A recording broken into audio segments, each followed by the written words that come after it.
let's go, right? I mean, it's changing, Yeah. and let's embrace it, and let's be on the front end of it, and let's look at it in terms of opportunity, and try to predict as best we can, and be ready, and be out in front, and be aggressive, and be a leader, not a follower, and really have impact. And so, you and I can sit here and debate whether we like it, we don't like it, man, it's not like it used to be, all of those things, right? But the fact is it's changing, and we've got to be prepared to evolve and change with it, and be not good in that space, but great in that space. And we're talking July 1, 2025. We're going to be providing house payments to student athletes, right? Mm-hmm. Plus navigating external NIL, plus all of the other things. And I'm blessed to be at a great university with a great president, great board of regents, coaches, administrative staff, right?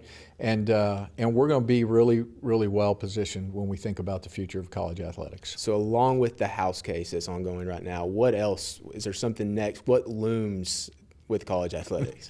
That we know of, right? Yeah, right, true. Like we talked about, certainly, the House case, and we've got to get, again, the settlement, the injunctive relief settlement agreement, approved, and probably we don't get that approval sometime until probably the first quarter of 2025, and so that has to happen, and there's a process for that to happen.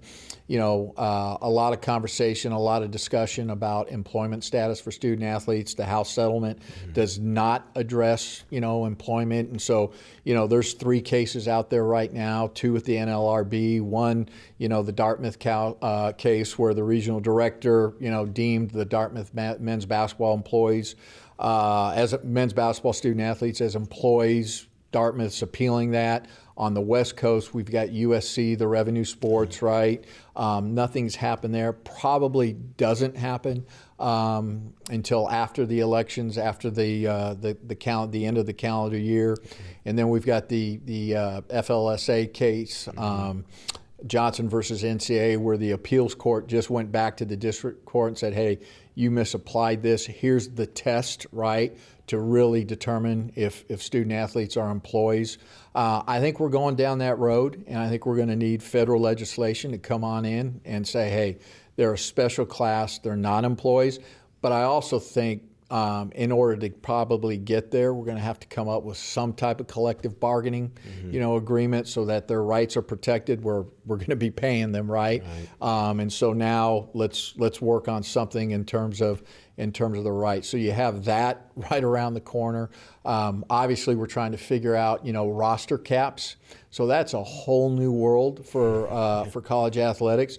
The only sport that had a roster cap was baseball. That was the only sport. Now everybody has a roster cap, and now you can full scholarship all the way up to that roster cap. And so we're in the process right now, Baylor Athletics, what does that look like for us, right? And then how do you navigate all of this in terms of Title IX, gender equity?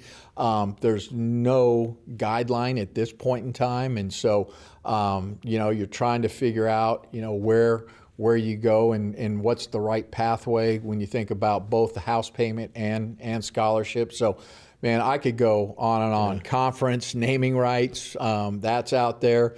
A lot of conversation in our industry about private equity. I think it's kind of interesting that I'm not sure anybody's jumped in. There's been a lot of conversation and talk about it, but nobody's jumped in.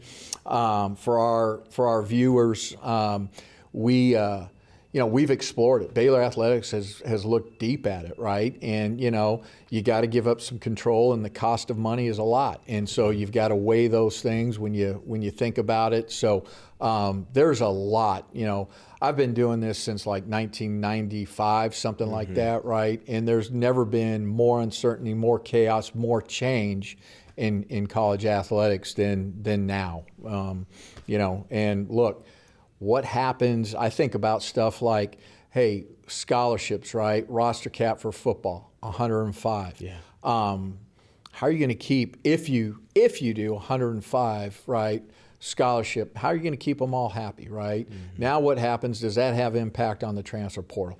Do we have to rethink our recruiting in terms of, man, we got to be great in the, I mean, we can't just be good, we got to be great in the transfer portal, all of our sport programs. So those are all of the things that we're talking about right now. So it's a lot, but man, I love it. I think it's a great opportunity for us. Yeah.